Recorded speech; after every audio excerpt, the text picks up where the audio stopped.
Simula pa lang anti-BBM na ako.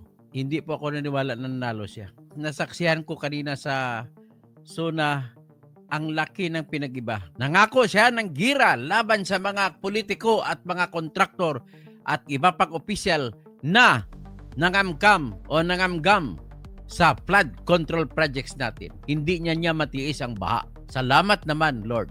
At nagbago na ang isip ni BBM. Nangangako siya na lansagin niya ang kahit mga kaibigang politiko. Kakasuhan niya ang lahat-lahat. Sana ganito ang Pangulo. Hindi yung malamya ang dati. Ngayon, napakita siya ng tapang. No doubt, ang laki ng may babawas niya sa masamang pangalan na dinulot ng tatay niya. Ito, pakinggan po natin siya.